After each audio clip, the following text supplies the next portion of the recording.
गणमान्य व्यक्तियों और मित्रों, इस वीडियो प्रेजेंटेशन में आपका हार्दिक स्वागत है। विश्व हाथी दिवस 12 अगस्त यह आज का विषय है। विश्व हाथी दिवस 12 अगस्त को मनाया जाने वाला एक अंतर्राष्ट्रीय वार्षिक कार्यक्रम है जो दुनिया के हाथियों के संरक्षण और सुरक्षा के लिए समर्पित है। हाथी सबसे बड़े जीवित स्थलीय जानवर है। वर्तमान में 2 जीवित प्रजातियों की पहचान की गई है। अफ्रीकी वन हाथी लोक्सोटोंटा साइक्लोटिस और एशियाई हाथी एलिफस मैक्सिमस। हाथी एलिफेंटिडी परिवार और प्रोबोसिडिया गण के एकमात्र जीवित सदस्य है। हाथियों की विशिष्ट विशेषताओं में एक लंबी सूंड, जिसे सूंड कहा जाता है, दांत, बड़े कान के फ्लैप, स्तंभ जैसे पैर और सख्त लेकिन संवेदनशील ग्रे त्वचा शामिल है। सूंड ग्रहणशील होती है, जो भोजन और पानी को मुंह तक लाती है और वस्तुओं को पकड़ती है। दांत, जो कृंतक दांतों से प्राप्त होते हैं, हथियार के रूप में और वस्तुओं को हिलाने और खुदाई करने के उपकरण दोनों के रूप में काम करते हैं। हाथी उपसहारा अफ्रीका, दक्षिण एशियाई, दक्षिण और पूर्व एशियाई में फैले हुए हैं और सवाना जंगलों, रेगिस्तानों और दलदलों सहित विभिन्न आवासों में पाए जाते हैं। शाकाहारी होते हैं और सुलभ होने पर पानी के पास रहते हैं। अपने पर्यावरण पर उनके प्रभाव के कारण उन्हें कीस्टोन प्रजाति माना जाता है। हाथियों का एक विखंडन संलयन समाज होता है, जिसमें कई परिवार समूह सामाजिकता के लिए एक साथ आते हैं। मादाएं गाय आमतौर पर परिवार समूहों में रहती है, जिसमें एक मादा अपने बछड़ों के साथ या कई संबंधित मादाएं अपने बच्चों के साथ हो सकती है। मादा समूह की नेता आमतौर पर सबसे बूढ़ी गाय को मातृसत्तात्मक के रूप में जाना जाता है। नर हाथी युवावस्था में पहुंचने पर अपने परिवार समूहों को छोड़ देते हैं और अकेले या अन्य नरों के साथ रह सकते हैं। वयस्क बैल ज़्यादातर साथी की तलाश में परिवार समूहों के साथ बातचीत करते हैं।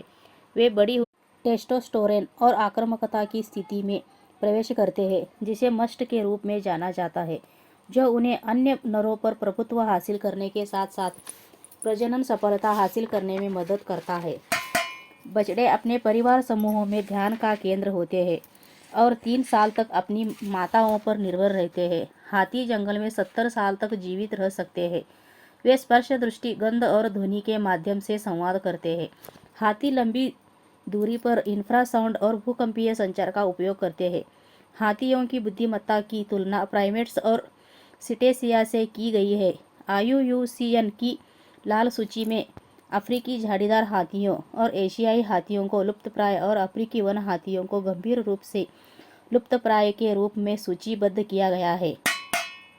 हाथियों की आबादी के लिए सबसे बड़े खतरों में से एक हाथी दांत का व्यापार है, क्योंकि इन जानवरों का उनके हाथी दांत के लिए अवैध शिकारी किया गया जाता है। जंगली हाथियों के लिए अन्य खतरों में आवास का विनाश और स्थानीय लोगों के साथ संघर्ष शामिल है।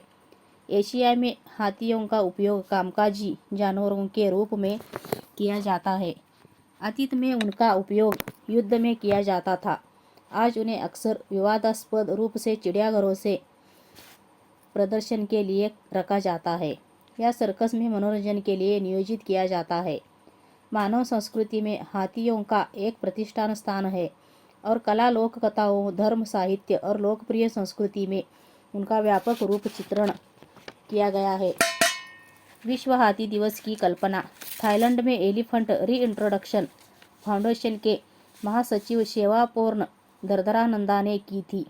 इसे आधिकारिक तौर पर 12 अगस्त 2012 साल को पेट्रिसिया मिसिम्स और एलिफेंट रीइंट्रोडक्शन फाउंडेशन द्वारा स्थापित समर्थित लॉन्च किया गया था। उस समय से पेट्रिसिया सिम्स विश्व हाथी दिवस का नेतृत्व, समर्थन और निर्देशन करना जारी रखती है, जिसे अब 100 से अधिक वन्य जीव संगठनों और दुनिया भर के देशों में कई व्यक्तियों द्वारा मान्यता प्राप्त और मनाया जाता है।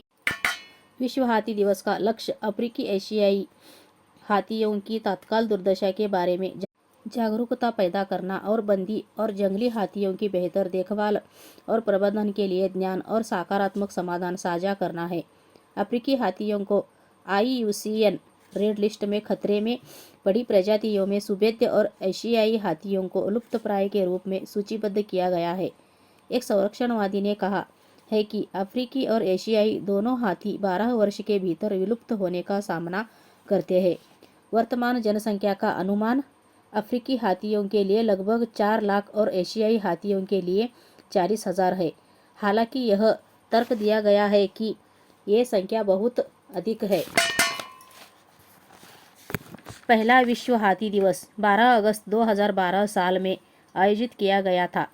विलियम शेटनर द्वारा सुनाई गई film return to the forest जंगली में बंदी एशियाई हाथियों के पुनः परिचय के बारे में है और इसे उद्घाटन विश्व हाथी दिवस पर जारी किया गया था। अनुवर्ती फीचर फिल्म जब हाथी युवा थे, जिसे शेटनर द्वारा भी सुनाया गया था, थाईलैंड में एक युवक और युवा हाथी के जीवन को दर्शाती है। हाथी दांत की मांग, जो चीन में सबसे अधिक है, अफ्रीकी और एशियाई दोनों हाथियों के अवैध शिकार को बढ़ावा देती है। उदाहरण के लिए, दुनिया के सबसे बड़े हाथियों में से एक साताओं को हाल ही में उसके प्रतिष्ठित दांतों के लिए मार दिया गया था। एक अन्य प्रतिष्ठित केन्याई हाथी माउंटेन बुल को भी शिकारियों ने मार डाला था और अब हाथी दांत का मूल्य सोने से भी अधिक हो गया है। अफ्रीकी हाथियों को अवैध शिकार की महामारी का सामना करना पड़ रहा है। हाथियों का मांस, चमड़ा और शरीर के अंगों के लिए भी अवैध शिकार किया जाता है। अवैध वन जीव व्यापार हाथियों को तेजी से खतरे में डाल रहा है। वनों की कटाई, खनन में वृद्धि और कृषि गतिविधियों के कारण आवास का नुकसान समस्याग्रस्त हो गया है। खासकर एशियाई हाथियों के लिए आवास का विखंडन भी अलगाव पैदा करता है। इससे प्रजनन अधिक कठिन हो जाता है और शिकारियों को हाथियों को खोजने और जाल लगाने में आसानी होती है। एशियाई हाथियों ने अपने आवास का लगभग 30 से 40% हिस्सा खो दिया है, जिससे उनके लिए अपनी संतानों और खुद को बनाए रखना अविश्वसनीय रूप से मुश्किल हो गया है। मानवीय हाथी संघर्ष एक महत्वपूर्ण चिंता का विषय है, क्योंकि मानव आबादी बढ़ रही है और वन क्षेत्र घट रहा है, जिससे हाथी मानव बस्तियों के करीब आ रहे हैं। घटनाओं में फसल क्षति और आर्थिक नुकसान के साथ साथ हाथी और मानव दोनों हताहत होते हैं। हाथियों और मनुष्यों के बीच नकारात्मक अंतर्क्रियाओं को दर्शाता है। इसके सबसे आम रूप से फसलों पर हमला, जब हाथी फसलों को खा जाते हैं या नष्ट कर देते हैं। संपत्ति का विनाश या बस लोगों का हाथियों के बहुत करीब आ जाना और रक्षात्मक व्यवहार करना, जिससे लोगों और हाथियों को चोट लग सकती है या उनकी मृत्यु हो सकती है। चिड़ियाघरों, सर्कसों और पर्यटनों में हाथियों को देखभाल और उपचार के संबंध कानून की कमी अक्सर उनके साथ दुर्व्यवहार का कारण बनाती है। कैद हाथियों के लिए एक गंभीर खतरा हो सकता है और एशियाई हाथियों को अक्सर अवैध रूप में जंगल में पकड़ लिया जाता है और आकर्षक पर्यटन उद्योग में तस्करी कर लिया जाता है। छत्तीसगढ़ का महासमुंद क्षेत्र इन दिनों मानव हाथी संघर्ष की चपेट में है, जब 19 जंगली हाथियों का एक झुंड उड़ीसा या झारखंड के सूखे उड़ते जंगलों से विस्थापित होकर इस क्षेत्र में आया है। फसलों पर हमले और मानवी बस्तियों को नष्ट करने की नियमित घटनाएं इस संघर्ष के बढ़ने का कारण है।